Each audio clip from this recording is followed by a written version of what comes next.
Hello friend, welcome back in my YouTube channel digital paper solutions. आज हम लोग one by one सारे questions को सॉल्व करेंगे जो आए हुए हैं 3 जनवरी 2022 के सीटेट में। और मैथमेटिकली सारे क्वेश्चंस को पहले हम लोग देखेंगे, फिर वन बाय वन सारे आ जितने साइंस, फिर हिंदी, फिर इंग्लिश का, ऐसे मैं आपको डिफरेंट डिफरेंट वीडियो दे दूँगा। पहले मैथ्स को हम लोग देखते हैं और मैथ्स को हम लोग ईजी वे में सॉल्व करते हैं। ओके, तो देखिए आपका पहला क्वेश्चन कुछ यूँ है। अंकों 0, 2, 5 और 6 के उपयोग से बिना अंकों की पुनरावृत्ति के 3 अंकों की बनाई जा सकने वाली सबसे बड़ी और सबसे छोटी संख्याओं का अंतर क्या होगा। तो देखिए इस क्वेश्चन को करने के लिए सबसे पहले क्या लिखेंगे, 652 माइनस 205। ओके, और जब इसको आप सॉल्व करोगे तो आपको क्या मिलेगा, 447। Okay, means option is third is right. Okay, देखिए पहला क्वेश्चन इंग्लिश में दिया हुआ है। जो स्टूडेंट एजेटिक इंग्लिश से सॉल्व करते हैं वो ऐसे देख लेंगे, और हम लोग देखेंगे वन बाय वन हिंदी से रिलेटेड। ओके, यहाँ क्वेश्चंस कह रहा है कि 2/7 to power -3 multiplied by 4 to power 49 to power 6। देखिए अब ऐसे क्वेश्चन को सॉल्व करने के लिए क्या करेंगे, 2/7 to power -3 multiplied by, okay curly bracket open. देखो इसको हम लोग लिख सकते हैं क्या, 2/7 to power 2 to power, okay 6। जब ऐसा आप 2 बार मल्टीप्लाई करोगे तो 4/49 मिल जाएगा। तो अब यहाँ पे लिख लेंगे क्या, 2/7 टू पावर 2m-1। अब देखिए यहाँ पे लिखेंगे क्या, 2/7 टू पावर -3 मल्टीप्लाइड बाई, और यहाँ देखिए 6 2 जा 12। अब इसको क्या लिखोगे, 2/7 to power 12 equal to 2/7 to power 2m-1। Base same power है, यहाँ पे लिख लेंगे क्या, 2/7 to power 9 equal to 2/7 to power 2m-1। अब देखिए यहाँ पे हो जाएगा 9 इक्वल टू 2m-1। अब यहाँ पे लिखोगे क्या, 2m, और -1 इधर आएगा तो 9 + 1 10। सो m की वैल्यू कितनी हो जाएगी, 5। ओके दोस्तों, अब देखिए यहाँ पे आपका हो जाएगा 5 आंसर। ओके, आपका आंसर हो जाएगा 5। क्लियर है। देखिए अब आगे क्वेश्चंस को हम लोग करते हैं एडिटिंग, आगे बढ़ते हैं। देखिए क्वेश्चंस क्या कह रहा है आगे आपसे क्वेश्चंस कह रहा है कि निम्नलिखित में से कौन सा ऐसा विकल्प है जो 3/11 को निरूपित कर सकता है। यानी कि उसको कट करने पे आपको स्मॉलेस्ट टर्म में क्या मिले, 3/11। ठीक है, तो अगर कागज़ की शीट को 12 समान भागों में विभाजित कर दिए तो कभी नहीं आएगा। ठीक है, ये कभी नहीं आएगा। 11 आमों को 3 व्यक्तियों में बराबर बांटना। 11 आम है अगर, और वो बराबर कितने व्यक्तियों में बांटना है, 11 आमों को 3 व्यक्तियों में बराबर बांटना है। ठीक है, ये भी नहीं आएगा क्योंकि 11 में, अब देखिए एक वृत्त को 33 बराबर भागों में विभाजित करके 9 को छायांकित करना है। 33 और 9 पे छायांकित करना है, जो हो जाएगा आपका 3/11, यानी कि ऑप्शन नंबर सी जो राइट। ओके, आगे बढ़ते हैं नेक्स्ट क्वेश्चन की तरफ। ओके, इसमें लिखा है आपसे क्या, निम्न में से कौन सी एक पूर्ण वर्ग संख्या नहीं है। देखिए एग्जाम में मैक्सिमम प्रॉब्लम्स कहाँ आती है कि हम लोग नहीं है, कोई है मान लेते हैं, तो हम लोग पहले सर्कल कर लेंगे। अब देखो अगर आपको पूर्ण वर्ग संख्या बनाने आता हो तो ठीक है, नहीं तो आप हमें कमेंट कर देना, मैं आपको उसका रिप्लाई दे दूंगा। देखो यहाँ पे आपका 6, तो 6 के लिए क्या लिखते हैं, 4 और 6। अब देखो एक यहाँ पे स्क्वायर करोगे, 5 5 25, 4 4 जा 16। तो देखो 4 5 जा 16, और 4 का मल्टीप्लाई 5 में करोगे तो 4 5 जा 20, और 20 से ये बड़ा है तो यानी कि आपका क्या हो जाएगा, ये किसका स्क्वायर होगा, 46 का होगा, यानी ये है। उसी तरह आप लोगे क्या, 2916 को लास्ट में 6, तो हो जाएगा आपका 4 और 6, 5 5 या 25, और 5 6 या 30, कम है यानी 54 वाला। ठीक है, यानी ये भी है। और देखो यहाँ पे लिखोगे 3136, लास्ट में है 6, 6 को लिए लोगे आप 4 और 6, और 6, और यहाँ पे देखो 5 5 25, और 6 6 जा 36, ठीक है। तो इसके लिए भी क्या लेंगे, 5 और 4 ही 5 ही लेंगे, ठीक है। अब ये 5 6 जा 30 ग्रेटर है यानी कि 56, ये भी है। तो पूर्ण संख्या कौन नहीं होगी, तो ये नहीं होगी, यानी कि इसका मीन हो जाएगा हमारा राइट आंसर क्या बन के आएगा, हमारा राइट आंसर हो जाएगा 4। ओके, आगे बढ़ते हैं। देखिए आगे क्वेश्चंस में आपसे कह रहा है कि एक दुकानदार के पास 75 सोने के सिक्के और 120 चांदी के सिक्के हैं। वह इन सिक्कों को इस प्रकार पंक्ति में लगाना चाहता है या चाहती है कि प्रत्येक पंक्ति में एक ही प्रकार के और एक ही संख्या में सिक्के हों, और अधिकतम कितने सिक्के लगाने होंगे। अधिकतम की बात दोस्तों बोला है, तो अधिकतम के लिए हमेशा ध्यान रखेंगे क्या निकालते हैं, मसा, ठीक है।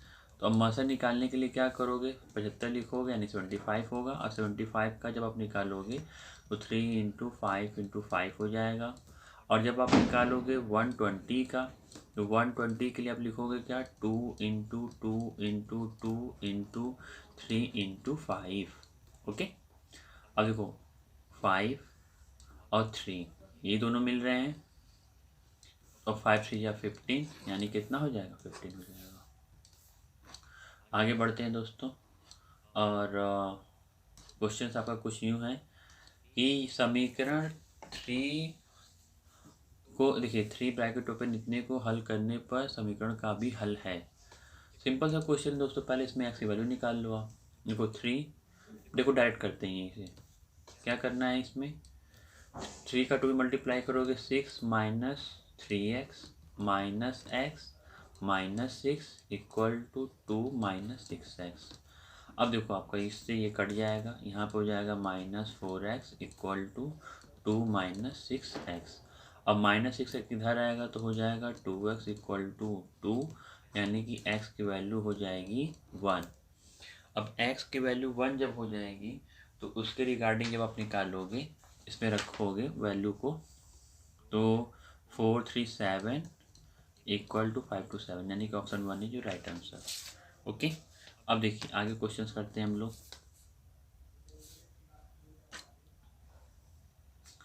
आगे क्वेश्चंस कुछ यूँ कह रहा है कि देखिए, आगे आपसे क्वेश्चंस कह रहा है कि यदि a + b = 3 है और a² + b² = 89 है, तो 1/a + 1/b का मान क्या होगा, ठीक है। ऐसे क्वेश्चन देखिए सीटेट के पेपर में अक्सर देखने को मिलता है, ठीक है। तो इस क्वेश्चन को कैसे करोगे, सिंपली मैं आपको बता दे रहा हूँ। a + b = 3 है, दोनों पक्षों का स्क्वायर कर दो, ठीक है। तो यहाँ लिख लेते हैं, दोनों पक्षों का वर्ग करने पर, ठीक है। अब दोनों पक्षों का वर्ग करोगे तो ये हो जाएगा a + b² = 3 का होल स्क्वायर, ठीक है। तो यहाँ पे फॉर्मूला जानते हो आप, a² + b² + 2ab = 3 3 या 9। अब देखिए a² + b² की वैल्यू कितनी दी हुई है, 89, देखिए यहाँ लिखा है ना। अब देखो प्लस 2ab = 9, और 2ab जब निकालोगे तो यहाँ पे हो जाएगा 9 - 89। और देखो ab निकालोगे जब आप, तो आपका हो जाएगा -80/2, ऐसे कट करोगे तो हो जाएगा -40। अब देखो यहाँ पे लिखा है क्या, 1/a + 1/b, एलसीएम लोगे आएगा ab, a से a कट जाएगा तो हो जाएगा b, और b से b कट जाएगा तो हो जाएगा a। और देखो a + b की वैल्यू है 3, और ए बी की वैल्यू हमने निकाले हैं -40, तो आंसर हो जाएगा 2 इज योर राइट आंसर, ठीक है। अब ये कंफ्यूज मत हो जाइएगा कि इसको कैसे करना है, सिंपल सा क्वेश्चन आएगा और सिंपल ही तरीके से करना है, ठीक है। जैसे जैसे क्वेश्चंस बोलेगा वैसे वैसे करते जाओगे, सिंपली आपका आंसर आ जाएगा। देखिए इसमें कह रहा है कि यदि p = 9 है, 3x² - 6x - 4 है, और q = इतना है, r = इतना, तो इतने का मान बताना है। कुछ भी नहीं करिए, बस सिंपली इसको पुट करिए, ठीक है। देखिए P क्वेश्चन क्या है आपका, P minus Q plus R, और ये आपका है ब्रैकेट में। तो देखो पहले सबसे P की वैल्यू रखोगे तो हो जाएगा 3x² minus 6x minus 4, okay. अब माइनस साइन लगा है तो जो Q के अंदर की वैल्यू होगी, जो प्लस वाली होगी वो माइनस में, और जो माइनस वाली होगी वो प्लस में। तो 3 देखो प्लस में है तो माइनस हो जाएगा, ये प्लस x है तो माइनस x हो जाएगा। अब माइनस 2x² है तो प्लस 2x² हो जाएगा, ठीक है। और r वाले को आइटिक रख दोगे तो माइनस 4x², और यहाँ पे जब रखोगे तो प्लस x² और प्लस 9, ओके। अब देखिए यहाँ पे 3x² और माइनस 4x², ओके। अब इन दोनों को सॉल्व करेंगे और यहाँ पे है आपका ये x²। तो इन दोनों को जब आप सॉल्व करोगे तो आपको क्या मिलेगा, देखो यहाँ लिख लो 3x² minus 4x² minus 4x² नहीं लिखा है, यहाँ माइनस 4x लिखा है, ओके। देखिए यहाँ पे ये माइनस 4x है, ठीक है। तो जब इसको आप सॉल्व करोगे 3x² plus x², 4x² plus 2x², ये हो जाएगा आपका क्या 6x², ओके। तो इसको लिख लेंगे क्या आप 6x² minus 6x minus x minus 7x और माइनस 4x माइनस 11x और माइनस 4 माइनस 3 प्लस 9, तो हो जाएगा प्लस 2। तो आपका ये ऑप्शन हो जाएगा लास्ट वाला, ठीक है। आपका ये ऑप्शन हो जाएगा लास्ट के लिए। देखिए आगे बढ़ते हैं नेक्स्ट क्वेश्चन की तरफ। और क्वेश्चन क्या कह रहा है कि 10x² plus x minus 3 ax plus b है और cx प्लस d, जहाँ a ग्रेटर देन c है। इस क्वेश्चन को करने के लिए आप सिंपली लिखेंगे 10x² प्लस x माइनस 3, 10 का 3 में मल्टीप्लाई करोगे 30 हो जाएगा, तो लिखोगे 10x², ओके, प्लस, और देखो 3 इंटू 10 किया तो हो गया आपका 30, और 6 इंटू 5 करोगे तो भी होगा 30, और 6 माइनस 5 करोगे तो आ जाएगा 1। तो हम इसको लिख सकते हैं क्या 6x माइनस 5x माइनस 3, और यहाँ से इसका पेयर बना लेंगे, 2x कॉमन कर लेंगे तो आपको मिलेगा क्या 5x प्लस 3, और यहाँ से -1 कॉमन करेंगे तो आपको मिलेगा 5x प्लस 3, ओके। देखो 2x माइनस 1 एक ब्रैकेट में हो जाएगा आपका, और एक ब्रैकेट में हो जाएगा 5x प्लस 3, ओके। अब इक्वल टू, अब इसे कंपेयर कर दो आप, तो क्या लिखा है ax प्लस b, और एक में लिखा है cx प्लस d। तो a की वैल्यू हो गई 2, -1 की वैल्यू हो गई b, 5 की वैल्यू हो गई c, और 3 की वैल्यू हो गई d, ओके। और क्वेश्चन क्या है b plus d upon a plus c, रख दो 1 बाई 1, -1 प्लस 3 अपॉन में 2 प्लस 5, तो आपका आंसर क्या आ जाएगा 2/7, और 2/7 क्या है, एक उचित भिन्न है, ठीक है। 2/7 क्या है आपका एक उचित भिन्न है, ठीक है। आगे बढ़ते हैं नेक्स्ट क्वेश्चन की तरफ। अब देखिए नेक्स्ट क्वेश्चन में क्या कह रहा है कि किसी संख्या में पहले 10% का वृद्धि किया जाता है, फिर 10% का कमी कर दिया जाता है। इस स्थिति में संख्या में, सिंपल सा क्वेश्चन है, देखिए मान लेते हैं वो संख्या क्या है 100, और 10% से वृद्धि करेंगे तो हो जाएगा 110। 100 पे ही लोगे आप, और 100 पे 110 हो जाएगा, और 100 से 100 कट जाएगा, यानी कि वो संख्या हो गई 110। अब 110 में ही 10% की कमी हो गई, यानी 90/100, और इसे कट किया तो आपका हो गया 99। और पहले संख्या लिए थे 100, अब संख्या हो गई 99, यानी कि 1, यानी 1% की क्या हो जाएगी, कमी हो जाएगा दोस्तों, ठीक है। आगे बढ़ते हैं। देखिए क्वेश्चन क्या कह रहा है क्वेश्चन कह रहा है कि एक ABCD एक समलंब चतुर्भुज है, समलंब है, ठीक है, और AD equal to BC, AB equal to 5, BC equal to 11। देखिए 1 बाय 1 जैसे कहा है वैसे वैसे बनाते चलो आप, ठीक है। देखिए पहले क्या फिगर बनाते हैं, ये हो गया आपका AD, ठीक है, और यहाँ पे ये हो गया आपका BC, ठीक है। अब AD कितना दिया है 7 सेंटीमीटर, BC कितना दिया हुआ है 11 सेंटीमीटर, और F तक बढ़ाया गया है, ठीक है। तो AF हो जाएगा आपका 3 सेंटीमीटर, ठीक। अब इसको इसे मिला दो। अगर आपको ट्रिपलेट याद हो, देखोगे 3 है, और AB दिया है कितना आपको, ये हो गया आपका B, यहाँ हो गया C, और AB दिया है 5 सेंटीमीटर, तो ये आपका हो जाएगा 4 सेंटीमीटर, ठीक है। और यहाँ बनेगा 90 डिग्री का एंगल। तो जब आप समलंब चतुर्भुज निकालोगे तो इसमें आपको मिलेगा क्या, समलंब चतुर्भुज का क्षेत्रफल। समलंब चतुर्भुज का क्षेत्रफल बराबर क्या होता है, half sum of parallel side, sum of parallel side, ठीक है। ये हो जाएगा parallel side multiplied by height, okay. तो यहाँ लिखोगे हाफ मल्टीप्लाइड बाई, और कितने साइड से देखो 7 और 11, और हाइट हो जाएगा 4।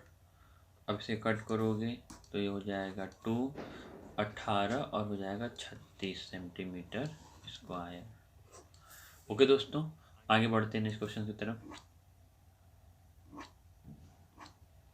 देखिए अब यहाँ से क्वेश्चंस कह रहा है कि दीपक 150 मीटर लंबाई और 100 मीटर चौड़ाई वाले आयताकार मैदान के 10 चक्कर पैदल चलकर लगाया करता था, ठीक है।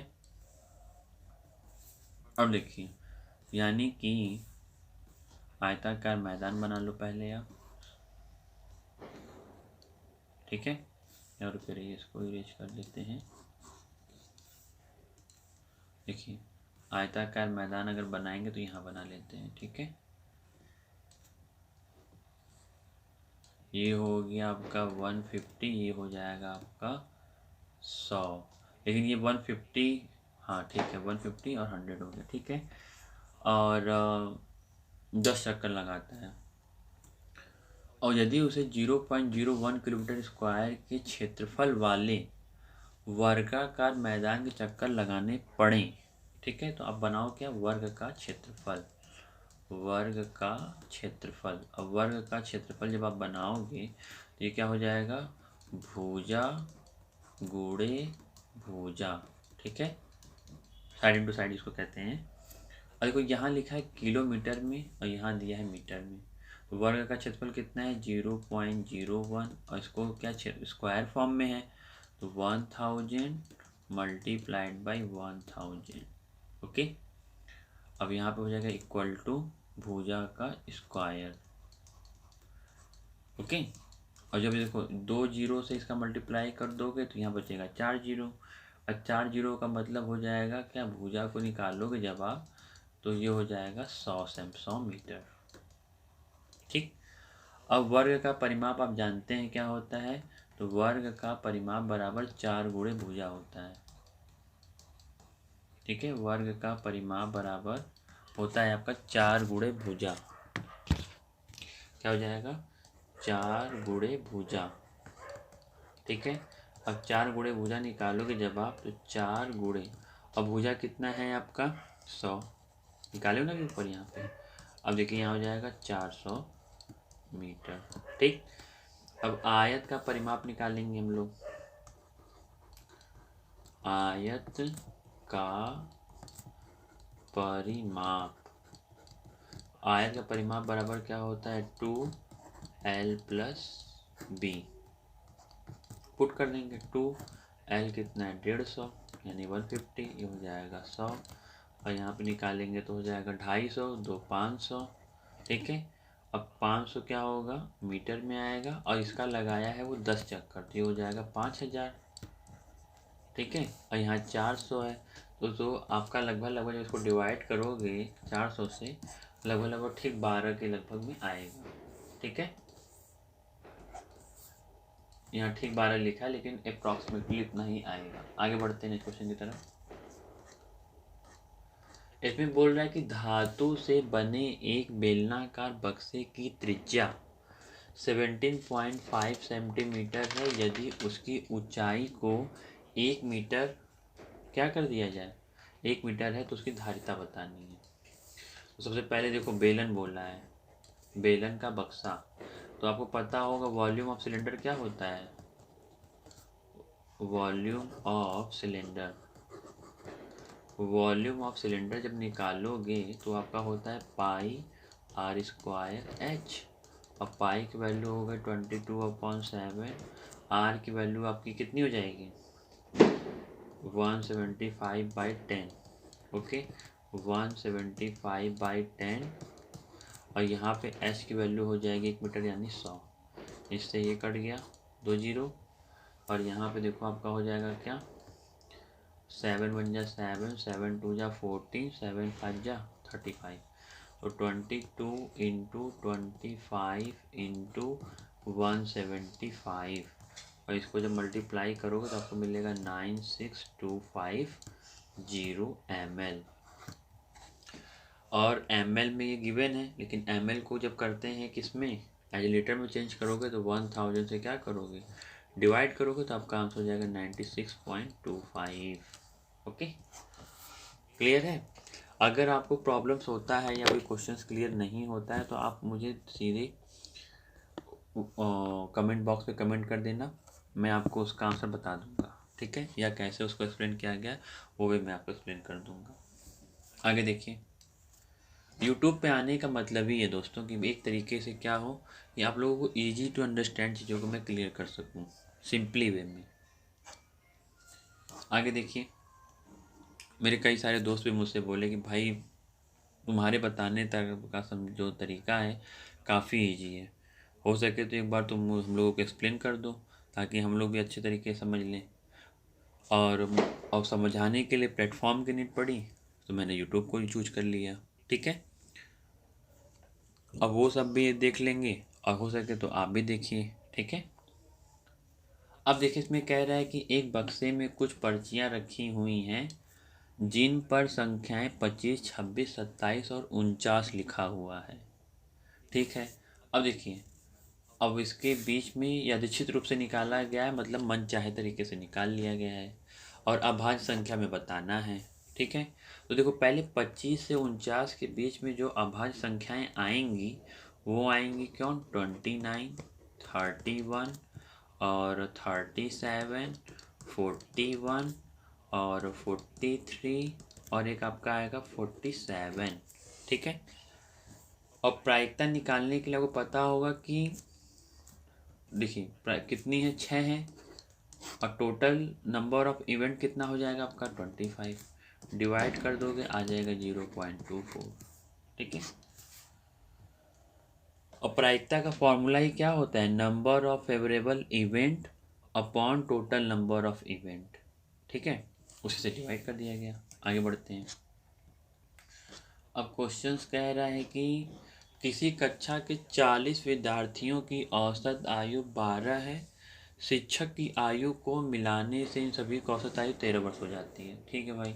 पहले कितने थे, 40 थे, गुणे 12 कर दो, कितना हो जाएगा 480, 12 चौक 48, और फिर मास्टर साहब आ गए, 41 गुणे 13, इन फ्यूचर आप लोग भी मास्टर बन जाएंगे, भाई आप ही लोग आ गए। तो देखिए 41 इधर होंगे, 13 इधर हो गए, और इसको करेंगे 533 हो जाएगा।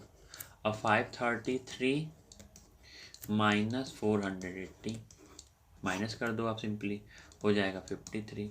रिटायरमेंट होता है 55 वर्ष में, तो 55 माइनस 53 कितना बचेगा, 2 वर्ष, ठीक है। आगे बढ़ते हैं। अब क्वेश्चंस आई थिंक यहाँ से चेंज हो गया मुझे लग रहा है। हाँ देखिए इसमें क्या कह रहा है, इसमें कह रहा है measure of to supplementary angle. ठीक है, सप्लीमेंट्री एंगल का जो डिग्री बनता है वो होता है 180 डिग्री। ठीक है, सिंपल सा क्वेश्चन है दोस्तों, एकदम सिंपल क्वेश्चन है। देखिए 2a प्लस, शायद इसको संपूरक कोण भी कहते हैं। हिंदी मीडियम वाले समझ लें कि वो पूरक कोण होता है 90 का और संपूरक कोण होता है 180 का। ठीक है, and 3a minus B equal to हो गया 180 डिग्री और 3a की वैल्यू बतानी है। ठीक है, अब देखो क्या कह रहा है इसमें, इसको लिख लो आप। देखो 3a 5a हो जाएगा और minus B equal to 180 degree, मतलब ये बी से बी तो कट जाना है, बी से बी तो आपका कट जाएगा। ठीक है, तो a इक्वल टू हो जाएगा 5 3 या 15, 3 5 6 या 30 36 और 3a की वैल्यू बतानी है। तो गड़बड़ हो गया क्या,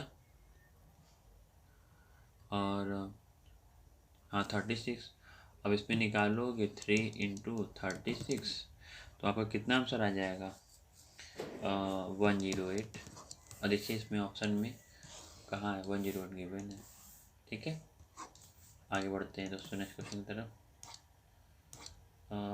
हाँ, which of the following pairs of letter in the word maths, Hindi में भी दिया है। हाँ, शब्द मैथ्स के अक्षरों में से अक्षरों का कौन सा युग्म है जो घूर्णन सममिति प्रदर्शित करता है। ओह माय गॉड, देखिए यहाँ पे लिखा है घूर्णन सममिति। तो घूर्णन सममिति का मतलब होता है कि जब हम अक्षर को दक्षिणावर्त घुमाते हैं तो थोड़ा घूमने के बाद वो पहले जैसा दिखाई देने लगे। ठीक है, जैसे एच है, अब एच को जब आप ऐसे करोगे तो कुछ आपको इस तरह दिखेगा, और एस भी कुछ ऐसे ही बना है। ठीक है, देखो कुछ इस तरह का, समझ रहे हो, तो आपका होगा एच और एस, क्योंकि ये तो एकदम अलग है, इससे अलग है, ये एकदम अलग है, तो ये हो जाएगा नियरेस्ट में देखने पर। अब देखिए क्या लिखा है दोस्तों, लिखा है कि भुजाओं 2p-1 सेंटीमीटर और 2p+3 सेंटीमीटर और 13 सेंटीमीटर वाले त्रिभुज की रचना की जाती है। मुझे नहीं लगता है कि क्वेश्चंस मुझे बताना चाहिए, लेकिन फिर भी मैं आपको बता देता हूँ क्योंकि 1 बाय 1 सारे क्वेश्चंस को एक्सप्लेन करना है। तो देखिए अब बताना है कि इस त्रिभुज की रचना के लिए p को हमेशा होना चाहिए। क्वेश्चन थोड़ा सा कह सकते हो कि समझदारी से करने वाला है। अब ये मत करिएगा कि इन तीनों को लिख करके जी इक्वल टू 180 डिग्री कर दे, ये वो क्वेश्चन नहीं कह रहा है। यहाँ पूछ रहा है कि पी की वैल्यू क्या रखें आप, क्या अधिक होना चाहिए कि क्या कम होना चाहिए, ये बताना है। देखो पहले आप लिख लो क्या, 2p-1 और प्लस 2p+2। अब आपको पता है कि अगर किसी त्रिभुज की दो भुजाओं का योग हमेशा क्या होना चाहिए, तीसरी भुजा से बड़ा होना चाहिए। अब इसको सॉल्व करोगे तो आपको मिलेगा क्या, 2p-1 प्लस 2p+2 और ये ग्रेटर होना चाहिए 13, 2 2 4p plus 1 is greater than 13। ऐसे करेंगे तो हो जाएगा 4p greater than equal to 12p। ठीक है, और देखो p की वैल्यू अगर 3 रखोगे तो 12p आएगा, तो यानी कि p की वैल्यू जो होनी चाहिए 3 से अधिक होनी चाहिए। ओके, कुछ भी क्वेश्चंस में ज़रा भी आपको नहीं टफ लगेगा। देखो एग्जामिनेशन टाइमिंग में एक बात आप लोग ध्यान रखना कि क्वेश्चन जैसे बोलेगा वैसे करते जाना, सारे क्वेश्चंस कर डालोगे, कोई क्वेश्चन नहीं छोड़ोगे। ठीक है, बस माइंडसेट क्लियर रखे रहना। देखिए किसी त्रिभुज के चारों कोणों का अनुपात 4 5 3 और 6 है, तो सबसे बड़े और सबसे छोटे कोण का अंतर क्या होगा। तो पहले x को देखो, ऐसा आप जानते हो क्वेश्चंस करने के लिए क्या करना होगा, 4x plus 5x plus 3x plus 6x equal to होगा 180 डिग्री। सबको ऐड करोगे 6 4 10 और 5 दिया 15। ओके, 5 3 8 यानी कि 18x equal to 180 degree. x की वैल्यू आ गई 10 और सबसे छोटा है ये क्या हो जाएगा 10 तियाँ क्या है आपका, अच्छा 360 होता है ना दोस्तों। यहाँ पे देखिए गड़बड़ी हो गई, इसको रखना चाहिए 360, मैं रख रहा हूँ 180। तो यहाँ पे आ जाएगा 20 और 20 रखोगे जब आप तो 3x यानी कि 3 इंटू 20 यानी कि 60 और 6x इंटू यानी 6 इंटू 20 यानी 120। इन दोनों का डिफरेंस आएगा 60। ठीक है, आगे बढ़ते हैं नेक्स्ट क्वेश्चन की तरफ।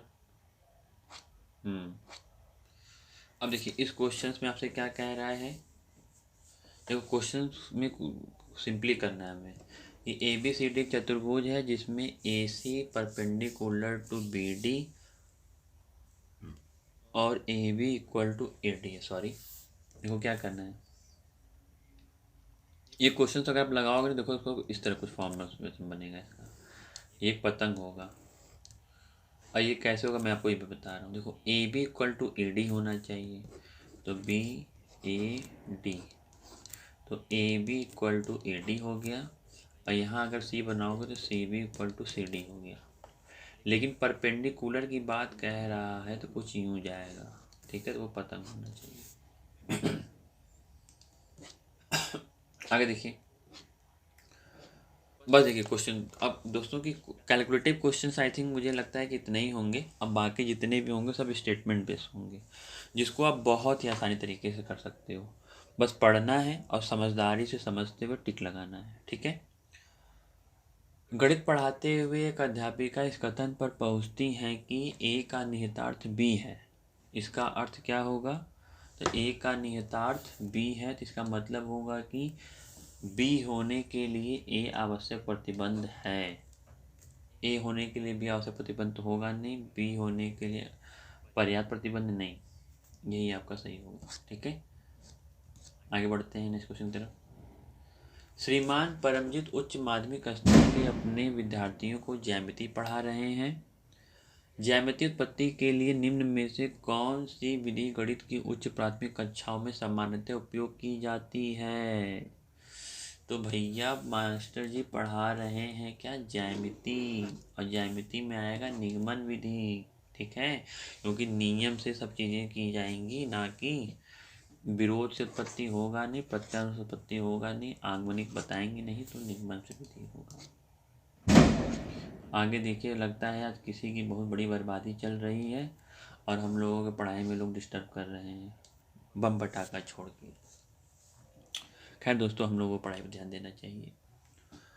सांख्यिकी आलेखों को बनाने और आंकड़ों के विश्लेषण से कहीं अधिक है हम इसमें हमारे संसार के बारे में प्रश्न पूछना और उत्तर देना दोनों ही सम्मिलित है। निम्न विकल्पों में से कौन सा दिए गए कथन की अर्थ व्याख्या करता है। आंकड़ों को विश्लेषण से कहीं अधिक है, देखिए point be noted my Lord.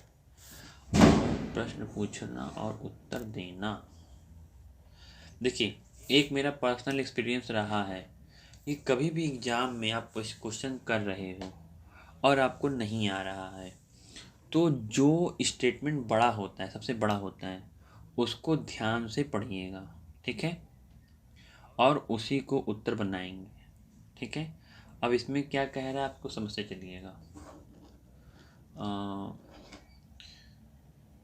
कि छात्रों को वे प्रश्न सूत्रबद्ध करने चाहिए जो कि आंकड़ों से संबंधित हो सके और प्रश्न उत्तर देने के लिए संबंधित आंकड़ों को एकत्रित व्यवस्थित प्रश्न करना चाहिए। ठीक है, देखो ये ऑप्शन एकदम राइट है। और मैं आपको पहले भी बता दे रहा हूँ कि अगर आप क्वेश्चंस पढ़ रहे हैं और आपको नहीं आ रहा है, बिल्कुल भी कंफ्यूज होने की ज़रूरत नहीं है। और चारों ऑप्शन को पढ़ा आपने, लग नहीं रहा है कि हाँ भाई ये सही है कि ये सही है, तो जो बड़ा वाला ऑप्शन होगा दिया होगा उसको अच्छे से पढ़िएगा और उसको टिक करिएगा। ये मेरा अब तक का पर्सनल एक्सपीरियंस रहा है सीटेट को लेकर के कि वो ऑप्शन राइट निकला है।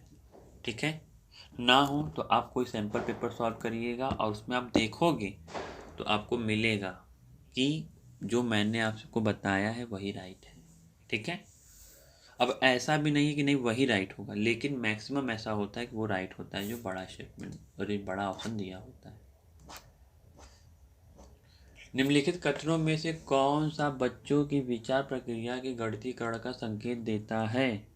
देखो, मैंने जैसा बोला था, जो स्टेटमेंट बड़ा होगा पहले उसी को पढ़ लो। गणित की शिक्षा बहुत सारी गणित जानने के बजाय यह जानने पर केंद्रित होनी चाहिए गणितीकरण कैसे किया जाए। बाकी सब छोड़ो, सब सही है यही। निम्नलिखित में से कौन सा विश्लेषणात्मक रूब्रिक का लाभ नहीं है? यह शैक्षिक को नैदानिक जानकारी देता है, यह छात्रों को रचनात्मक पुष्टि देता है, यह योगात्मक मूल्यांकन के लिए अच्छा साधन है। ठीक है, आगे देखिए क्या कह रहे हैं। एक अनाथालय के 3 द्वार हैं। एक व्यक्ति ने कुछ फलों को साथ अनाथालय में प्रवेश किया और आधे फल एवं एक अतिरिक्त फल पहले द्वार के बच्चे को दिया। काफी भला आदमी था वो। फिर इसी प्रकार शेष फलों के आधे फल एवं अतिरिक्त फल दूसरे द्वार के बच्चे को दिए और इसी प्रकार अंतिम द्वार तक उसी व्यक्ति ने ऐसा किया। अंत में उस व्यक्ति के पास एक फल शेष बच गया। आरंभ में उस व्यक्ति के पास कितने फल थे? ये जो समस्या थी, अब समस्या का समाधान कुछ बताया जा रहा होगा। आइए देखते हैं। देखिए यही रहा। समस्या प्रस्तुत है या समस्या समाधान? तो समस्या का समाधान है यहाँ पे। ठीक है, इस समस्या को हल करने के लिए कौन सी विधि सर्वाधिक उपयुक्त होगी? तो समस्या का समाधान। ठीक, आगे देखिए। यदि गणित पढ़ाने के उद्देश्य विद्यार्थियों में रचनात्मक सोच विकसित करना है तो निम्नलिखित में से कौन सी विधि या रणनीति सर्वाधिक उपयुक्त होगी? तो उसमें से देखिए कौन सी होगी। एकाधिक बंद सिरे वाले समस्याओं का उपयोग करना, या एकाधिक बंद सिरे वाली समस्याओं का उपयोग, व्याख्यान विधि का प्रयोग, या एकाधिक समाधान वाले कार्यों का उपयोग। तो आपका करेक्ट आंसर होगा एकाधिक समाधान वाले कार्यों का उपयोग। ठीक है, नहीं कहते हैं सर लोग और भी तरीके से किया जा सकता है, इसका और भी तरीका है। ठीक है, 2 मेथड है, 4 मेथड है, वही चीज़ है यहाँ पे। निम्नलिखित में से कौन सा क्रियाकलाप गणित में समस्या समाधान को अधिगमकर्ताओं में प्रोत्साहित करने में शिक्षक की सहायता करेगा? प्रश्नों को हल करना और हल को वापस जांचना मुझे सही लग रहा है। बाकी यही आपका ऑप्शन भी क्या होगा? गणित मेले का आयोजन करना? बिल्कुल नहीं, हर जगह ये पॉसिबल नहीं होता। पढ़ाने के लिए गणितीय प्रतिमानों मॉडलों का प्रयोग करना? अंतर कक्षा पहेलियाँ? बिल्कुल नहीं। प्रश्नों को हल करना और हल को वापस जांचना। आगे ये दोस्तों लेकर पढ़ते हैं आगे क्वेश्चन की तरफ। वाकई में आज किसी की बहुत बड़ी शादी है। कब से पटाखे छोड़े जा रहे हैं। देखिए, माध्यमिक स्कूलों के विद्यार्थियों में गणित की चिंता सामान्य रूप से देखने को मिलती है। कहाँ पे? माध्यमिक स्कूलों में। निम्नलिखित में से कौन सी रणनीति या रणनीतियाँ अधिगमकर्ताओं में गणित की चिंता से निपटने हेतु प्रभावी हैं? विद्यार्थियों से बातचीत करते समय सकारात्मक दृष्टिकोण रखना, बात सही है। इकट्ठे सहयोगी कार्य को देना और समूह सहभागिता को बढ़ावा देना, ये भी बहुत हद तक सही है। माता पिता को घर में ट्यूशन लगवाने के लिए कहना, पटक पटक के मारेंगे माता पिता। ठीक है, कि ऑलरेडी तुम्हारा पैसा हम स्कूल में दे रहे हैं, अब ट्यूशन भी लगवाएं। गलत बात। ऐसे बच्चों को अलग करना और गणित की शिक्षा में आगे की बेंच पर बैठाना पॉसिबल नहीं है कि सारे बच्चे को आगे बैठाया जाए और बच्चों को अलग करेंगे। अगर कभी भूल चूक उनके पेरेंट्स आगे देख लेंगे तो आप समझ सकते हैं। तो आपका आंसर क्या होगा? ए और बी है कहीं? हाँ, ये रहा। ठीक है, आगे देखिए बढ़ते हैं। और विच ऑफ द फॉलोइंग टास्क, अच्छा हम लोग हिंदी वाले पढ़े भाई। ठीक है, ठीक, हिंदी पढ़ते हैं। निम्नलिखित में से कौन से कार्य से छात्रों में गणित में आलोचनात्मक चिंतन की विकसित करने की न्यूनतम संभावना है? मतलब कि आलोचना करे बच्चा, इस चीज़ को लेके चिंतन की विकसित करने की न्यूनतम संभावना क्या है। ऐसा कोई भी प्रश्न न पूछे जिसमें कि बच्चा कंफ्यूज हो और आपसे क्वेश्चंस पूछे। इसमें हो सकता है कि 72 का मल्टीप्लाई 63 में करें, विभिन्न तरीकों को हल करो और परिणामों की तुलना करो। आलोचना हो सकता है, ये नहीं होगा। इसको प्रदर्शित करने वाली दो स्थितियों को सूत्रबद्ध करो, ये भी नहीं होगा। यहाँ तक कि ये भी नहीं होगा। ठीक है, कि एक छात्र ने त्रिज्या 3.5 सेंटीमीटर और ऊंचाई 10 सेंटीमीटर वाले एक लंबवृत्तीय बेलन का आयतन, उसने कहाँ पर गलती की, इसमें भी आलोचना होगा। ठीक है, अब इसमें आलोचना ना होगा तो वो होगा फोर्थ वाला, त्रिज्या 3.5 सेंटीमीटर और ऊंचाई 10 सेंटीमीटर वाले एक लंबवृत्तीय बेलन का आयतन ज्ञात करो। तो दोस्तों आज हम लोगों ने देखा सीटेट के मैथ्स के क्वेश्चंस को, और आई होप कि आपको वीडियो पसंद भी आया होगा। मैंने पूरी कोशिश की है कि आपको ज़्यादा से ज़्यादा चीज़ों को एक्सप्लेन करते हुए और इजी तरीके से क्वेश्चन को सॉल्व किया जाए।